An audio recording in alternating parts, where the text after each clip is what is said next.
estamos en zona abierta. Este año habrá elecciones de gobernador en 10 estados. Chihuahua y Zacatecas y Durango en julio. Aguascalientes y Oaxaca en agosto. Veracruz en septiembre. Puebla, Tamaulipas, Sinaloa y Tlaxcala en noviembre. Es un año entonces pues de guerra electoral, más que de acuerdos políticos que puedan esperarse entre los partidos.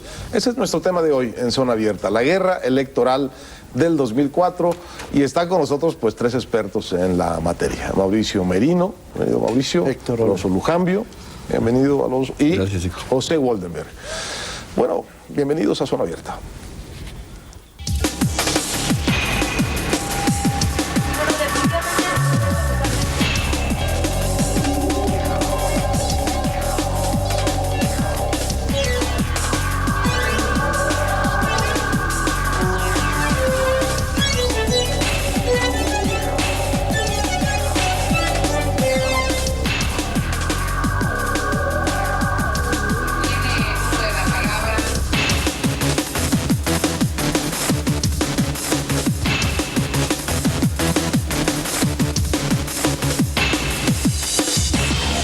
Primero que hay que decir, dice José Waldenberg, es que no es guerra. Efectivamente, no es una guerra, son unas elecciones. Bueno, en fin, ¿cómo pinta el año electoral de 2004 para ustedes? ¿Qué les preocupa?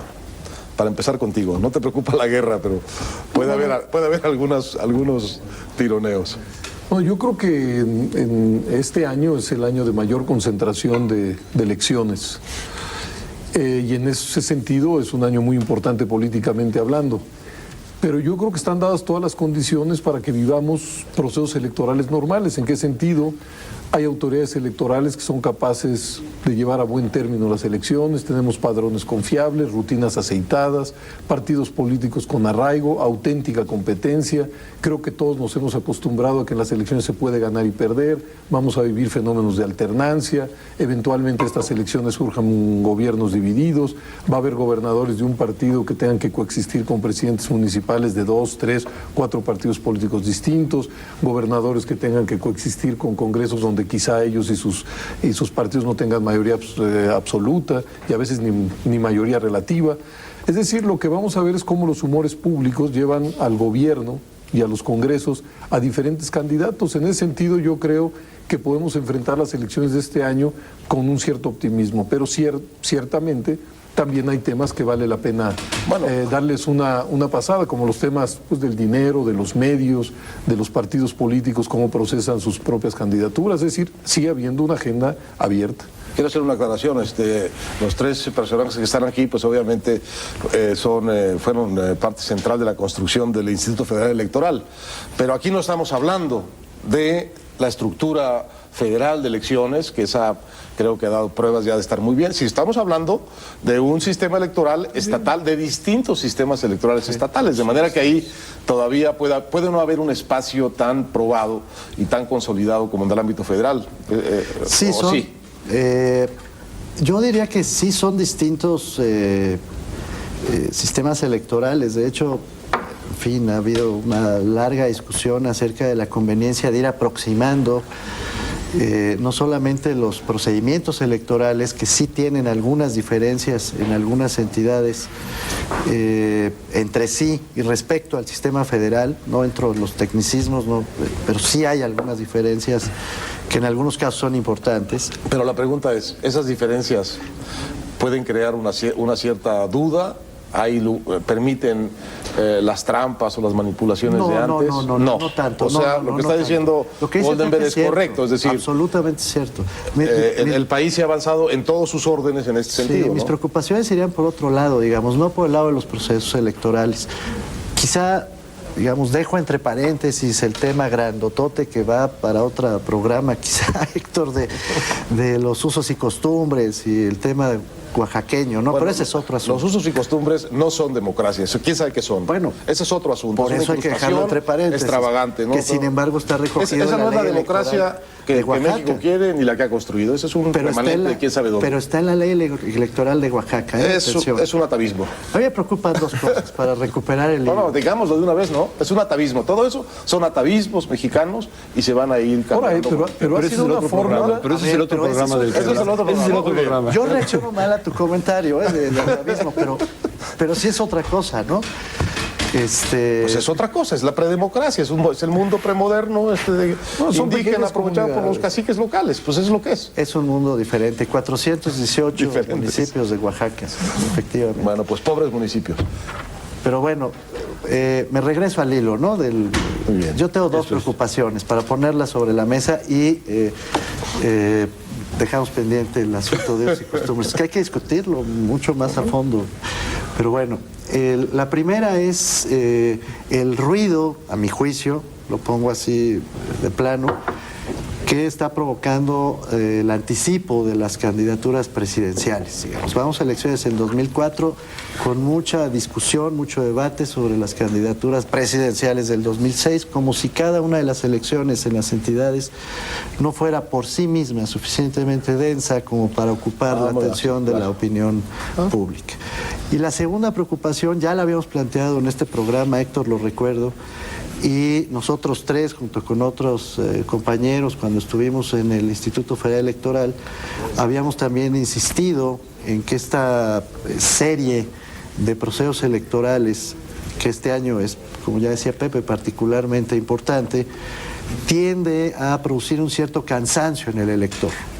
Y un problema que estamos viendo, pues es la desafección que los ciudadanos van teniendo respecto a los partidos políticos y un cierto alejamiento más o menos constante ya de las urnas electorales. Esta para mí es una preocupación seria. Pero son para gobernador, Mauricio, entonces... Ahí hay más fiebre, ¿no? Pero Hay son más... muchas y deberían concentrarse, digamos. Bueno, por supuesto, pero fíjate cómo las 10 se dan en la segunda mitad del año. Yo creo que van a concentrar la atención política del país y creo al revés que eventualmente el asunto de la competencia anticipada por la presidencia va a quedar quizá un poco al margen de esta atención pública, pues. Pero ahora, algo que es también interesante es ver en nuestro calendario, efectivamente, Pepe ya lo decía, en la primera parte del sexenio federal, en la primera mitad, solamente se renueva 1/3 de las gubernaturas. Y en la segunda mitad del sexenio de ese ciclo político federal, 2/3. Y el año de más concentración, efectivamente, es este. Entonces es un año, digamos, electoralmente, en nuestro ciclo político muy caliente. Y se concentra en la segunda mitad del año. Y se concentra en 2 fechas, realmente, ya lo decías tú. Julio. Hay 3 elecciones para gobernador en julio, que es la primera jornada de las 4, y la última jornada, que es 14 de noviembre, en Puebla, Sinaloa, Tamaulipas, Tlaxcala, ¿no? los 4 estados. Creo que esto es importante, pues, subrayarlo y también subrayar qué está en juego. Básicamente, el PRD, por primera vez, esto es uno de los aspectos centrales, creo yo, novedosos de este año electoral. A ver si coinciden con esto. En realidad, el PRD solamente ha sometido una vez a un jefe de gobierno, gobernador, que fue Cuauhtémoc, cuando lo gana otra vez Andrés Manuel. Vamos por primera vez a observar qué pasa con gobernadores PRDistas que concluyen sus sexenios y refrendan o no el mandato de sus partidos políticos. Es el PRD. En Zacatecas y en Tlaxcala. Zacatecas, y efectivamente, en Tlaxcala, que fue una coalición PRD-PT, pero se le considera pues al gobernador como un hombre más bien del Partido de la Revolución Democrática. Esto es una novedad. El PAN solamente, de los 8 gobernadores que tiene, solamente va a poner en juego una gubernatura, que es Aguascalientes. Y el PRI, que tiene 17 gobernadores, va a poner a prueba, digamos, 7 gubernaturas, ¿no? Chihuahua, Durango, Oaxaca, Veracruz, Puebla, Sinaloa, Tamaulipas. ¿Dónde está la competencia fuerte? Bueno, quizás eventualmente vamos a entrar a eso más tarde. Pero algo que también debemos discutir, creo yo, es cuál es el balance institucional del poder hoy en México en relación con lo que se renueva en este corte anual, muy denso, ciertamente. Es interesante observar, por ejemplo, que hay 16 gobiernos de los estados, la mitad de los gobiernos de estados, en donde el gobernador, su partido, no tiene mayoría. Es decir, lo que vemos a nivel federal, en donde el presidente no tiene mayoría. En la mitad de los estados les pasa lo que a Fox, que no tienen un Congreso a su favor. Pero fíjate cómo se distribuye. El PRI, hay 17 gobernadores del PRI, 14 tienen mayoría de su partido. Y solamente en 3 no tienen mayoría, son Tabasco, Guerrero, el Estado de México, después de la elección, obviamente. Curiosamente, el PRI tiene 2 mayorías parlamentarias donde no hay gobernador, donde tiene realmente el control del poder legislativo, que es Chiapas y Nayarit. Pero, sin embargo, de los 15 gobernadores no priistas, solamente 2 tienen mayoría legislativa. que son los dos bastiones de los dos, digamos. Guanajuato, O sea que el PRI... Guanajuato, perdón, nada más termino, Guanajuato, que es un bastión panista, y el DF, Andrés Manuel, que tiene mayoría parlamentaria del PRD, bastión de su partido. De manera que los balances en realidad hacen pensar que los gobernadores priistas no están muy balanceados en sus poderes legislativos y los no priistas tienen enormes balances que enfrentar.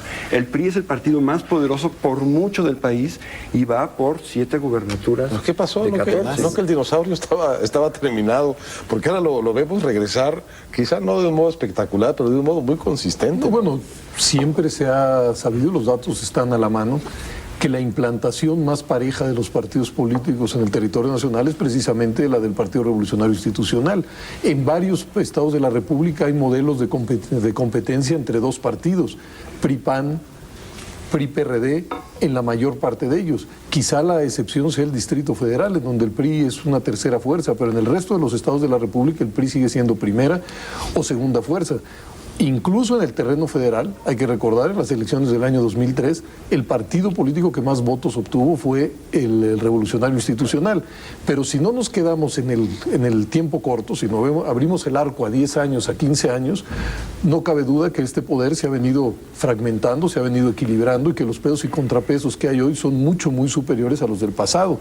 Para decirlo en los términos que lo señalaba Alonso, y tiene toda la razón, que la mitad de los gobernadores del país, más allá de su filiación política, no tengan ellos y su partido mayoría absoluta en los congresos, que en algunos casos existan gobernadores que incluso sus partidos están en segundo lugar en el Congreso, o que, como sucede en la presidencia de la República, el presidente de la República y su partido sean la segunda fuerza en la Cámara de Diputados y en la Cámara de Senadores, nos habla de que en los últimos 10 años la repartición del poder, por el impacto de un voto ciudadano plural, se ha venido modificando de manera muy radical. Y lo que vamos a ver ahora es que en la inmensa mayoría de las elecciones no hay ganadores ni perdedores predeterminados.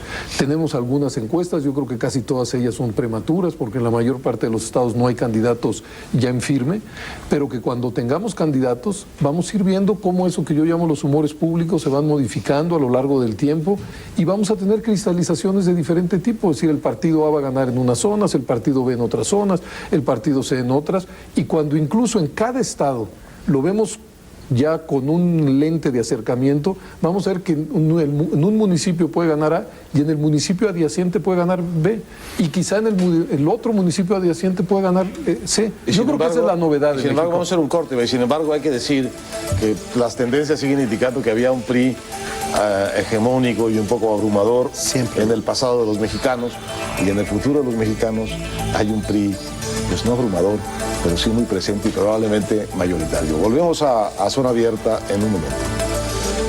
Porque pero muy equilibrado, pero la verdad debe ser mayoritario. La verdad es que los otros sectores Perder la presidencia no significa que no. En Zona Abierta, al regresar, ¿quién paga campañas o precampañas? del Es PRI, que ¿no? hubo quien pensó, quien dijo, pero eso era pura especulación, que una vez que el PRI no tuviera el presidente de la República, ese partido se iba a desfondar. No, eso no fue más que una especulación. ¿Cómo? Pues a veces es un dinero que es malgastado, ¿no? Podrían invertirlo en ayudar más a la gente pobre, o invertirlo más en obras públicas, o en cosas que sean más necesarias para el país que los gastos que ellos tienen. Siento que es dinero echado a la basura, perder, más que nada. Hay gente que más lo necesita. Bueno, ahí está el tema del dinero que se le da a los partidos políticos para que hagan campañas. Este es un tema muy importante ahora porque justamente está en las precampañas en muchos estados, y ahí es donde realmente no está legislado cómo llega el dinero, cuánto dinero es lo máximo que pueden tener los candidatos, y ahí hay un espacio tanto en el ámbito regional como en el ámbito federal, pues de discrecionalidad que no ha sido regulado. ¿Ustedes cómo ven eso? Si tú eres un precandidato, puedes conseguir dinero prácticamente sin límite. Y no tienes que dar cuentas. Si eres un candidato, ya una vez que eres un candidato formal, entonces tienes que ajustarte a los presupuestos de tu partido y a los topes que te ponen los institutos electorales de cada estado, ¿no? Sí, no, porque en años normales quizá no lo sea del todo en términos financieros, porque el PRI atraviesa por un momento difícil financiero, lo mismo que el PAN en caso de que el tribunal confirme la multa que se le impuso, y ciertamente el PRD por un problema de deuda. Entonces quizás sea un año peculiar en ese sentido, pero usualmente lo que hemos observado en muchas elecciones, y eso es público, pues, locales, es que el dinero federal es tanto que los partidos políticos transfieren recursos. En algunos estados, particularmente, hay otros estados muy ricos, por ejemplo, el Estado de México, Nuevo León, le da mucho dinero a los partidos, el DF. Pero hay otros estados en donde el financiamiento público no es muy jugoso, y entonces entran los partidos políticos nacionales, sus comités ejecutivos nacionales, a partir del dinero que tienen, que les da el IFE, transfieren importantes recursos. No, pero aquí el punto es si un gobernador, pero no computan para si un gobernador quiere hacer un precandidato, lo quiere volver candidato, y le mete mucho dinero y no hay ninguna inspección. No, pero eso es desvío de recursos públicos, y eso incluso podría ser un delito de carácter penal. O un precandidato consigue dinero de los empresarios locales y de eso no tiene que dar cuenta. ¿Y cómo consigue ese dinero? Pues apoyado por su gobernador y en la idea de que, etcétera. O sea, hay un espacio ahí no legislado, ¿no? Sí, eso es cierto, es decir, se ha repetido mucho. Lo que está claramente legislado es lo que conocemos como las campañas, es decir, desde el momento en que los candidatos son registrados ante el respectivo instituto. Incluso a través de resoluciones del Tribunal Electoral, este nexo entre candidato y su partido se ha extendido hasta el momento en que el partido político lo postula como candidato.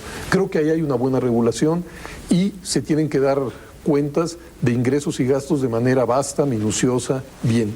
Pero en efecto, hay un periodo de tiempo, que es en donde los partidos políticos mismos no tienen, o mejor dicho, los candidatos, no los partidos, los candidatos. Los precandidatos. Los precandidatos. No tienen que dar cuentas. Ahora, tú hablabas de dos fenómenos distintos, es decir, si hay desvío de recursos públicos de un gobernador, de un presidente municipal, de cualquier autoridad, para apoyar una precampaña, en ese caso la autoridad sí puede hacer, y sobre todo tratándose de un delito tipificado en el propio Código Penal, que es distracción de recursos públicos para asuntos que evidentemente no pueden estar legitimados. Pero hay un segundo, es decir, dinero bien habido, es decir, dinero privado, que pueda ser utilizado por los precandidatos, de eso sí en efecto no se da cuenta. Por eso cuando los consejeros electorales salientes, o casi todos los consejeros electorales salientes y un servidor, enviamos una especie de memorándum a la Cámara de Diputados y de Senadores, apuntábamos precisamente este hueco en la legislación. Es una laguna nacional, o sea, es una laguna en el nivel federal y es una laguna en el nivel estatal, ¿no? Claro, pero por vacío normativo, pero incluso las normas son lo que sí tenemos normado, se lo padecimos 7 años, es la relación del complejo federalismo electoral entre los partidos a nivel federal y lo local. Hay instancias locales en donde se entiende que el tope de gasto de campaña es respecto del dinero que consiguen los partidos en el nivel local.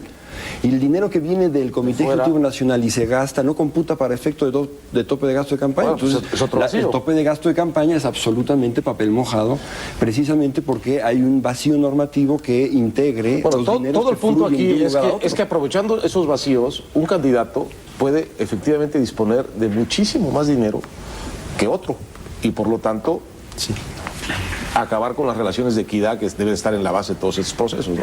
Puede disponer de más dinero que otro mientras, es paradójico, mientras no sea candidato. Por eso. Sí. Lo que te explicaba Pepe hace un momento, yo lo comparto. Es decir, en el momento en que ya es asumido como candidato por un partido político, ya no. Claro. Porque aunque tenga mucho dinero, hay un tope a los gastos de campaña. Y la regulación en la materia de fiscalización no solamente es válida para el ámbito federal, sino que también lo es para el ámbito estatal, y esa ni siquiera es legal, es constitucional, digamos. La Constitución establece la regulación para fiscalizar a los partidos políticos en cada una de las entidades federativas en elecciones locales. Entonces, Sí, puede disponer de ventajas previas al momento de la para hacerte candidatura. candidato. Esa es la ventaja. En el momento Para posterior, competir con la ya gente no. interna de tu partido. Es decir, Pero depende también de ahí es donde competir puedes. con la gente de tu partido y además para anticipar, porque estos fenómenos los hemos visto ya. Así es. En el caso del Es presidente el caso Fox. del presidente Fox, Claro. para anticipar preferencias, para ir creando una cierta imagen. Claro que hay un problema con eso. Ahora, aquí el otro tema ¿a dónde va el dinero? Porque hay la convicción o la sensibilidad generalizada entre buena parte del público de que es un dinero que se está gastando mal o se está gastando demasiado. Nuestra memoria es que no, que había tal lío con eso, era un problema nacional de tal tamaño que valía la pena gastar mucho dinero en eso y disolver. Se gastó ese dinero, se disolvió la duda sobre las elecciones y entonces ahora viene como la ola de regreso. Bueno, pues, ¿por qué estamos gastando de más? ¿Estamos gastando mucho? Sí, yo creo ¿En que su opinión, hay o que estamos...? separar ahí las cosas, ¿no, Héctor? Porque, digo, hasta para efectos casi pedagógicos, ¿no? Son como varios temas mezclados en uno solo. Tras el tema del dinero, hay el dinero que utilizan los partidos para realizar sus campañas. Entonces, ahí tenemos, conclusiones en el sentido de que sí es conveniente revisar las fórmulas a través de las cuales obtienen financiamiento los partidos políticos, de tal manera que en efecto sea un poco menos la bolsa que utilizan para sus recursos. También es conveniente que los partidos políticos, no estoy haciendo más que repetir cosas que ya están muy debatidas, que las campañas mismas sean más breves, son demasiado largas. Y que gasten menos en medios y más en los partidos, ¿no? E incluso Porque- que haya porque fórmulas, los medios, al o incluso final- que no gasten en medios. Hay Aunque no gasten fórmulas en en medios. otros países en los que Chile, hay una sí. barra, o en España, en donde hay una barra de Estado destinada a los momentos de campaña. Son campañas muy breves, como bien se sabe, y entonces se pueden utilizar esos tiempos de Estado, esos tiempos fiscales, según se quiera, para poderlo distribuir de una manera equitativa entre los partidos políticos. De esta manera no gastarían. Es decir, sí existen fórmulas, sí hay ideas por lo menos puestas sobre la mesa para que se reduzca un poco esa bolsa. ¿Tú ves alguna posibilidad de que se legisle eso? Quizás sí, pero ahí me gustaría retomar algo que tú señalabas.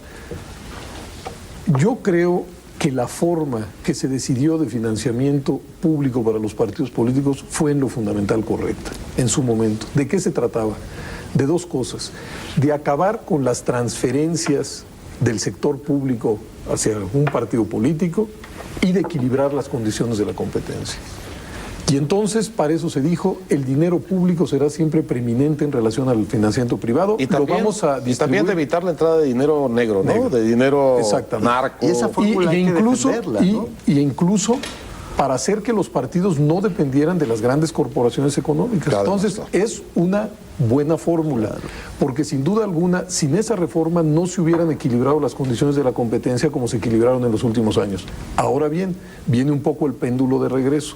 ¿Pueden ser las campañas más baratas? Sí, sin duda alguna. Ya decía Mauricio, si se acorta el tiempo, serán más baratas. Dos, ¿a dónde va lo fundamental de los recursos? A los grandes medios de comunicación masiva. Hay posibilidad de que el gasto sea menor, ya lo decía Mauricio Merino, en otras latitudes se estila que las campañas solamente pueden hacerse a través de tiempos oficiales. Con eso se abaratarían muchísimas las campañas. O podría haber hasta un modelo mixto, es decir, parte que se pudiera gastar en medios con un tope específico para ese gasto, además del tope general de campaña, y otra parte a través de tiempos oficiales. Es decir, fórmulas hay mucho, pero lo que yo sí creo que hay que hacer es remontar un cierto sentido común que se empieza a generar, ya lo vimos en la entrevista con diferentes personas, en el sentido de que parecería que del dinero que se da a los partidos o a las instituciones electorales depende la salud de las finanzas públicas. Del presupuesto de egresos de la Federación para este año, los partidos políticos iban a recibir algo así como el 0.3% de ese presupuesto. Es mucho dinero, pero hombre, hay que dimensionarlo, porque lo que es inescapable es preguntarse, ¿de dónde queremos que llegue el dinero a los partidos políticos? Claro, esa es la pregunta. Y yo creo que el modelo mexicano que contesta no es malo. fundamentalmente público, desde mi particular punto de vista, es correcto. Es el Tiene único muchas país de virtudes. América Latina De hecho, que le pone un tope al financiamiento privado. Por eso es tan difícil también de fiscalizar. El sistema Por eso es mexicano que está tan preocupante que no esté densamente regulada la normado, precampaña. ¿no? Que después es, no, bueno, es que métele más regulación. Porque no, ese es el espérame. momento en el que sí puede entrar dinero privado no regulado, nada más. Bueno, sí, pero le vamos metiendo más y más y más densidad normativa al sistema jurídico y entonces los dilemas de control se vuelven cada vez más complejos. Va a acabar costando más el control que el gasto. Bueno, volvemos Si es en un que momento encontramos métodos a de zona control abierta con este tema de que la verdad es que en medio de la transición política democrática, cuando uno ve la realidad regional del país, pues el PRI, supuestamente derrotado, no solo no está derrotado, sino que está en pie de lucha. Volvemos en un momento a zona abierta. Algo pasó aquí. Todos los comentarios En Zona Abierta, al regresar, el protagonismo de los jueces del Tribunal Electoral.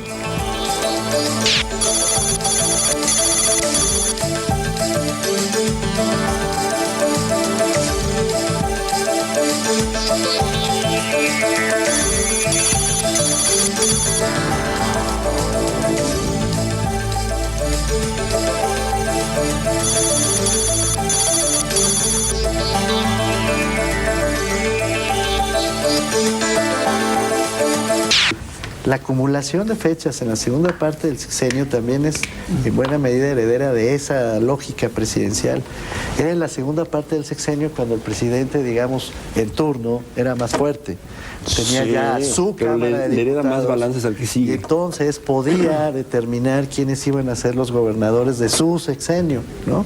Claro. Y hoy se lee exactamente a la inversa porque ocurrió la alternancia, ¿no?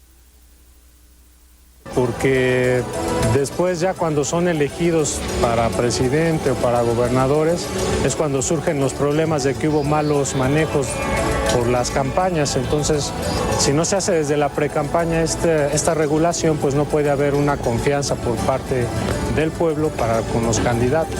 Hacer un mejor uso de esos recursos, o bien el IFE debería de restringir en una buena medida esos recursos canalizados a los partidos, ya que, le repito, considero como ciudadano que es un despilfarro muy grande de publicidad en los medios, en todos los medios de ese subsidio que reciben.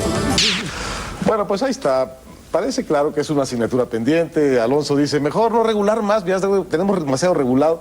Por otra parte, pues sí, obviamente es un agujero, se puede volver muy grandote, puede no ser utilizado, pero y todos sabemos, ¿no?, que ahí hay una oportunidad que pueden aprovechar de manera inequitativa algunos candidatos. Pero ahora, el otro tema del dinero que aquí dijimos y que me interesa mucho, aunque se trata de inventar la soga en casa del ahorcado, es el tema de que una buena parte de este dinero, ya el regulado, ya el que tienen los partidos, el que está, se va a los medios. Y mi pregunta es muy directa. Los medios que son beneficiarios de este proceso, ¿son verdaderamente solidarios y constructivos en él? ¿O son medios que dejan mucho que desear en términos de su aportación democrática? Es que aquí sí hay un matiz, si me permiten un comentario rápido, hay un matiz, aquí sí entre los estados y digamos los procedimientos y los grandes procesos federales. Lo que yo he podido ver es que en el ámbito federal los medios de alcance nacional han venido equilibrando de una manera sistemática y constante su tratamiento sobre los distintos partidos. Es decir, se tomaron muy en serio el asunto de la equidad en la presentación de las propuestas. El equilibrio en la información, el equilibrio, más o menos la misma cantidad para todos. Eso lo hemos, hombre, con matices, ¿no? Pero en términos generales yo diría que los medios de alcance nacional sí estuvieron respondiendo, por lo menos en los últimos años, de una manera muy clara a ese reclamo, digamos, político. Pero si tú te bajas a los estados, ya no pasa lo mismo. O sea, no pasa lo mismo, que incluso ha habido pues anulación de elecciones justamente por el uso inequitativo de los medios de comunicación local.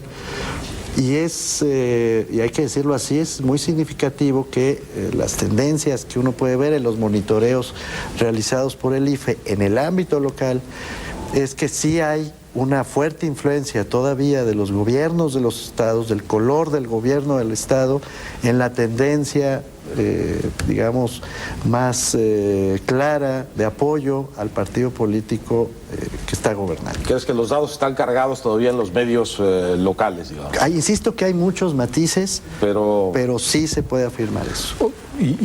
Pero hay otra cosa. Yo creo que en todo este proceso de tránsito democratizador, sin duda alguna vivimos un fenómeno como el que señala Mauricio, es decir, los medios se abrieron y yo creo que hoy se reproduce la pluralidad política mejor que en el pasado. Eso creo que es un hecho que puede ser incluso, que es mensurable. Sin embargo, yo creo que viene por el otro lado.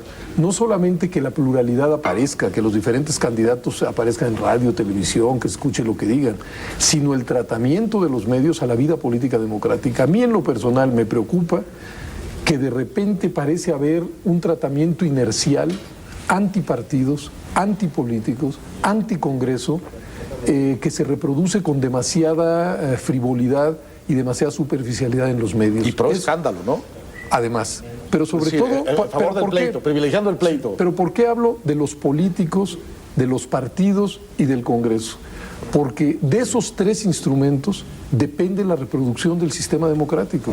Y si estamos en un proceso de desgaste de esas figuras de la vida democrática, pues entonces sí, no nos extrañe que empiece a haber olas de opinión en el sentido de que, bueno, entre democracia y otras fórmulas de organización política no hay suficientes elementos como para un compromiso fuerte y a fondo con la democracia. Creo que ese es un nivel. El otro es el de la transferencia de recursos. Insisto, en efecto hay un financiamiento público muy fuerte a los partidos políticos, está documentado que buena parte de ese financiamiento acaba en los medios masivos de comunicación. ¿Eso se puede regular? Sí. ¿Se puede regular a la baja? Sin duda alguna. Pero mi pregunta es, ¿estos medios que reciben estos beneficios del proceso democrático realmente regresan en calidad, digamos, de información, en solidez, de análisis, esos beneficios que reciben? ¿Son medios realmente que ayudan a la consolidación de la democracia en México? O más bien... Bueno, yo me quiero referir a la norma fundamental, doctor, a la norma fundamental que regula el dinero en los medios a nivel federal, porque ahí está, a mi juicio, pues, el arranque del dilema, que tiene que ver con lo que está regulado y lo que no está regulado, las campañas y las precampañas. Es el 48 párrafo 13 del COFIPE, que dice que si tú quieres comprar un spot en Televisa a favor de un partido o candidato, tienes que ser partido político durante la campaña. O sea, no puede llegar Pedro Pérez a comprar spots a favor de Andrés Manuel López Obrador. Tiene que ser el PRD el que lo haga, o los partidos que lo apoyen. Esto evita la entrada de recursos privados que no entran por los partidos políticos para tener una cadena de control. Claro, si tú estás viendo, si la autoridad electoral está viendo la televisión y está viendo spots toda la campaña, ¿cómo sabe si los spots que está viendo son realmente pagados por los partidos y no por un tercero? Porque la obligación recae en los medios. Yo no debo de darle un spot a alguien que no sea un partido, pero yo no puedo tener, no podíamos tener como autoridad electoral un policía detrás de cada medio. Entonces inventamos el monitoreo para que la autoridad sepa exactamente qué se está transmitiendo. ¿Contribuyó en esto los medios para transparentar la lógica comercial de la relación con los partidos? Sí, eso sí, porque les dijimos a los medios que debían facturar spot por spot y el precio desagregado ya en 2003 para que se transparentara la lógica comercial. Y ahí hubo una importante contribución. Ahora, esto que es absolutamente central es una cosa. Lo otro tiene que ver con la cantidad de recursos que se va a los medios y también de la cantidad de recursos que el Estado le da a los partidos y que los partidos trasladan a los medios, pues. Porque en realidad, en la medida en que duran tanto nuestras campañas, claro, es mucho más caro, es tanto ese tiempo que, claro, tienen que estar inyectando fuertes cantidades de dinero en una competencia en donde se percibe que si el otro está gastando mucho, yo tengo que hacerlo también porque eventualmente me pongo agresivamente a la saga, aunque después no coincidan necesariamente cuánto gastaste y cómo te fue en la elección. Esa es una percepción que se da al final de la elección, pero mientras el proceso electoral corre, nadie tiene esa percepción. Claro. Creo que tú estás planteando además otra dimensión del asunto, ¿no? Yo Que si están en la calidad. Si los medios están, compromiso. están asumiendo un compromiso Y ahí- efectivo y ahí- constructivo con yo- la yo democracia, sí- o están más bien aprovechando el entorno, el dinero y además... De nuevo, creo, Héctor, personalmente que es la respuesta admitiría otra vez muchos matices, ¿no? Como todas las respuestas, pero yo creo que no hay un buen acompañamiento del proceso de consolidación democrática en el país. No, yo creo que sí.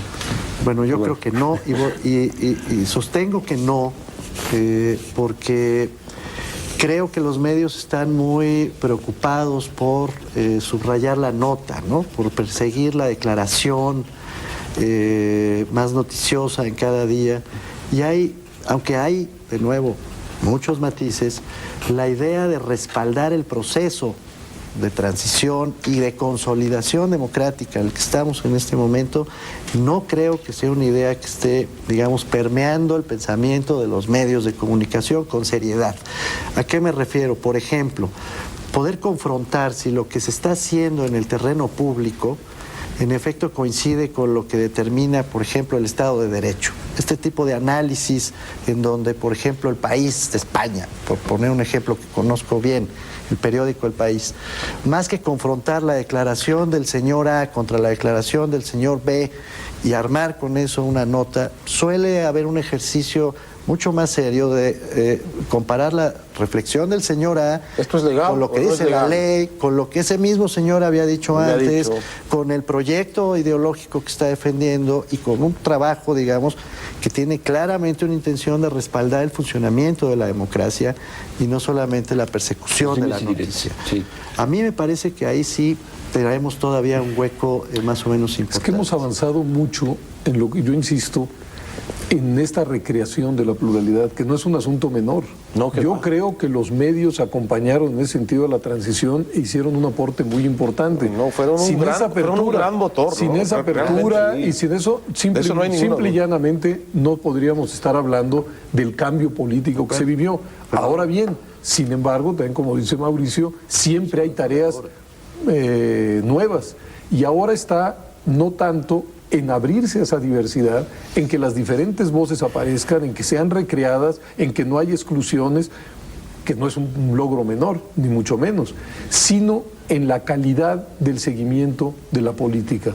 Y ahí yo creo, sigo pensando, a lo mejor estoy fuera de sintonía, que los medios tienen una cierta responsabilidad de pedagogía social, que es en el sentido en el que lo señalaba Mauricio Merino, y que no todo puede ser el criterio de lo que demanda la gente El en un público, primer momento. el público, es decir, pues sí, hay la demanda nota roja, ¿no? Entonces le das nota roja. el cambio ha sido tan profundo que es necesario hacer un esfuerzo para que se comprenda el sentido de ese cambio, las reglas en las que vivimos la vida política, aunque, bueno...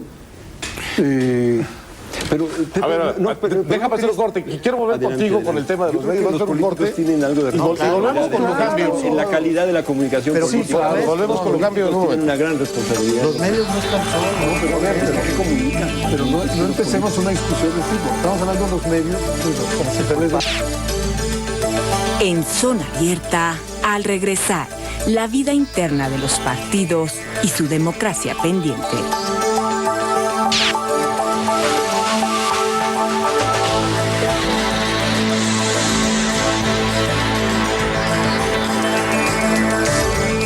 Pero la calidad del acto comunicativo puede estar mediado, puede estar Por eso, acompañado, así puede estar es, explicado. así es. Pero ¿qué hay aquí de este lado para que el medio pueda acompañar esa comunicación? Pero estábamos No, hablando... hombre, ¿cómo va a ser otra cosa? No, es claro, otra mira, cosa. Lo peor que podríamos hacer, creo Estamos yo, hablando es si los los políticos medios culpando a están los medios del desgaste de la política, ¿no? Y los medios culpando a los No, yo no políticos soy medio. del desgaste. Siento así. Dicen, pero yo no creo que sea así. No creo, porque no sé, es mucha corrupción la que está ahí, la que tienen ellos. Bueno, volvemos a Zona Abierta. A ver, Lujambio, ¿los medios se portan responsable o irresponsablemente respecto de la consolidación democrática del país? Descontando que han hecho un gran trabajo en términos de la apertura democrática. Ahora viene el momento de la construcción democrática y yo creo que ahí hay que plantearse otra vez la pregunta, ¿los medios están actuando como deben ser o están más bien ayudando a la desconstrucción democrática? Yo creo que hay una responsabilidad evidente de los medios en cuanto a la calidad de la comunicación política del país, pero lo que yo quiero pues enfatizar es cómo también observo una clase política que debe asumir una parte de la responsabilidad. O sea, ¿qué están comunicando los políticos mexicanos que no rinden cuentas porque no se pueden someter al juicio ciudadano en las urnas? Y eso, claro, genera un tipo de comunicación política muy pobre. Si, por ejemplo, en los distritos electorales, para ir a lo estrictamente electoral, si hubiera la posibilidad de que un diputado uninominal se sometiera al juicio ciudadano en las urnas para ver si los ciudadanos lo rechazan o lo refrendan, habría retadores, ¿sí?, de otros partidos o en el proceso interno de su propio partido interesados en darle a conocer a la ciudadanía qué hizo ese diputado, cómo votó, cómo enfrentó su dilema. Yo creo que hay un problema de comunicación de los políticos hacia los ciudadanos y claro, ahí los medios no tienen mucho que hacer. La clase política mexicana fue especialmente exitosa, todos los partidos, en producir un cambio democrático, en explicarlo, y los medios también sirvieron de acompañamiento. El problema que tú planteas no es de transición democrática, porque se acabó, sino de consolidación democrática. ¿Qué papel va a jugar los medios en la vida democrática? Cierto, yo claro que veo un déficit en los medios, pero yo veo las tintas más cargadas de parte de lo que comunican los políticos. Pero si vamos a las elecciones estatales que va a haber este año, ya tenemos antecedentes de que los medios han sido un factor muy importante, incluso en el juicio sobre esas elecciones. Y este es el otro tema, si los jueces que han actuado en distintos procesos electorales estatales, anulando el de Tabasco, validando el de Jalisco con argumentos bastante parecidos. Por ahí tú mencionabas la anulación de Zamora, anularon también o estaban por anular la elección de la delegación Miguel Hidalgo en la Ciudad de México. Bueno, estos jueces han anulado elecciones como la de Tabasco con base en el comportamiento sectario de los medios, ¿no? Inequitativo. Entonces los medios son un actor político efectivo y van a serlo y deben serlo cada vez más, ¿no? Sí, así es. Sí, vamos, mi punto es que es eventualmente un problema de equidad, ¿no? Los dos puntos clave. Y es un tema también de rendir cuentas, porque los medios, me parece a mí, que también tiene que rendirle cuentas a la ciudadanía y a sus lectores de cómo actúan, de dónde sacan su información, de por qué. Es decir, algo con qué compararlos. Hombre, ¿no? los libros de texto dicen que las dos condiciones, digamos, las dos claves, para mejor decirlo, de toda democracia se respete son la calidad de sus procesos electorales y la calidad de su debate público. Entonces, claro que los medios de comunicación tienen mucho que es muy bajo, ¿no? Pues es mi punto. Por supuesto. Pero eso está sobre la mesa, es decir, hemos logrado como país en unos cuantos años un tránsito que realmente es espectacular, y ese tránsito democratizador se logró de manera institucional, pacífica, ordenada. Hoy tenemos una coexistencia de la pluralidad en los órganos estatales que hace 20 años era inimaginable. Pero en efecto, la democracia no es un punto de llegada, no es algo así como el paraíso terrenal. La democracia tiene su propia agenda. Y yo estoy convencido que parte de esa agenda es el intento consciente de diferentes actores por elevar el nivel del debate político. Tiene razón Alonso, los responsables primerísimos son los partidos, son los políticos, son los legisladores, son los funcionarios públicos, sin duda alguna. Pero lo que emerge de ahí, el debate que emerge de ahí, no llega a los ciudadanos sin filtro. Ahí hay, llamémosle, un filtro que se llaman los medios de comunicación, que pueden premiar el escándalo, premiar los dimes y diretes, premiar la frase graciosa o premiar el debate informado, los diagnósticos hechos con suficiencia, las posiciones bien elaboradas de los partidos. Y yo creo que eso al final va dando la calidad, el tono del debate público. Entonces, yo creo que todos somos en ese sentido responsables. Medios, políticos, partidos, e incluso, yo diría, hasta la escuela. Es decir, mucho se puede hacer desde el espacio escolar para informar y para formar a la gente en los valores, en los principios, en las mecánicas del sistema democrático. Bueno, volvamos al año 2004 para cerrar este programa. ¿Qué esperan del año 2004? ¿Qué les preocupa? ¿Qué les gusta? Mira, yo haré un balance así. Creo que efectivamente el PRD enfrenta este reto en sus dos estados donde tiene un gobernador. De las elecciones en donde el PRI es gobierno, yo veo con interés el caso de Oaxaca, porque creo que va a ser un experimento interesante ver qué sucede con Gabino Cue en esta coalición PAN-PRD Convergencia. Creo que hay un caso interesante. Chihuahua ciertamente puede eventualmente ponerse más competitivo. Ahí Reyes Baeza, Javier Corral están aparentemente cerrando la distancia, está en primer lugar el PRI, pero se ve pues una ventaja importante todavía de la Revolución Institucional. Y el otro caso interesante creo yo va a ser Veracruz. Ahora, ciertamente Veracruz y Puebla son los estados más grandes, de una densidad enorme poblacional, electoral. Yo creo que todos los partidos ven en estos dos estados dos pesos muy fuertes, digamos, en el balance de la política nacional, pero Puebla no creo que esté, hasta el momento no hay datos que nos hagan pensar, no sé, las candidaturas de Fraile, del PAN o de Luis Paredes, el problema de definir candidaturas, estamos todavía ciertamente muy lejos del proceso, pero Puebla no se ve en este momento como un estado que pueda perder el PRI.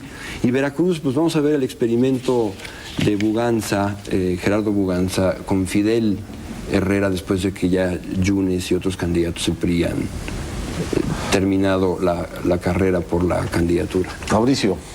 Bueno, ya había yo comentado que mis dos preocupaciones de principio, ¿no? El llamado a las urnas de parte de los ciudadanos, que asistan, ¿no? Y que realmente se puedan volver elecciones pedagógicas, siempre es una esperanza que hay que poner en la mesa, ¿no? Y para que se puedan volver pedagógicas y por lo tanto una contribución más al proceso de consolidación de la democracia, es necesario también que cada una de las elecciones resulte no una guerra, en efecto, sino que resulte una competencia sensata de proyectos de gobierno en cada una de las entidades, con medios de comunicación capaces de acompañar ese debate sobre lo que cada una de las entidades quiere ser y puede ser, y no sobre la eterna, reiterada, agotadora idea de las campañas negativas, que consisten en tratar de ganar votos arrebatándoselos al otro, no de buena manera, sino subrayando con una enorme insistencia. Ahora estoy tomando tu punto, Alonso, pues los defectos del adversario, ¿no? Goldenberg. Yo creo que hay una parte muy positiva que no hay que obviar. Es decir, vamos a 14 procesos electorales en 14 estados de la República. En los últimos años México construyó un sistema de partidos auténticamente competitivo y un sistema electoral que puede absorber prácticamente el triunfo de cualquiera de estos actores. Entonces vamos a ver fenómenos de todo tipo, estados de la República donde un partido que hoy gobierna va a refrendar y va a ganar. Vamos a vivir fenómenos de alternancia, vamos a ir a auténticas elecciones, que creo yo que era una aspiración de muchos años en nuestro país, donde no hay ganadores ni perdedores predeterminados, y esa es la buena noticia. Ahora, la otra parte, y donde está el quid del asunto, es qué calidad van a tener nuestras campañas y de qué manera van a tender puentes los políticos con los ciudadanos. Y dependiendo de esos puentes y de la calidad de los mismos, al final tiene que ver también con la calidad de la vida pública toda. Y yo creo que el esfuerzo consciente de políticos, de medios, de la escuela, de todos, es por intentar elevar los niveles en los que transcurre nuestra vida política. Y es un reto mayúsculo, porque a veces tengo la opinión de que la inercia de las cosas nos lleva exactamente en sentido contrario.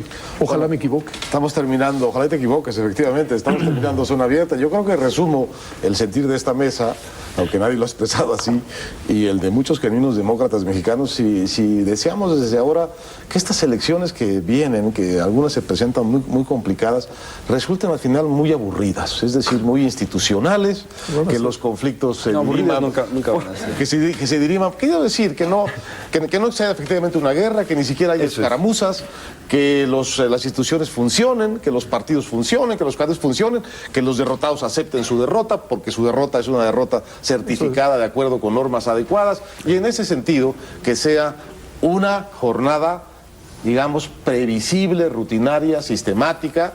Aburrida no va a ser, pero sin sorpresas antidemocráticas de las que hemos estado huyendo o queriendo huir durante las últimas 2 décadas. Y ojalá que esta guerra, pues efectivamente, termine siendo solo una competencia en donde gane el que gane. Todos los participantes queden satisfechos, y en particular los votantes. Muchas gracias. Nos vemos en Zona Abierta la siguiente semana. Hasta luego. Pero a lo mejor sí, la palabra sí es aburrido, ¿eh?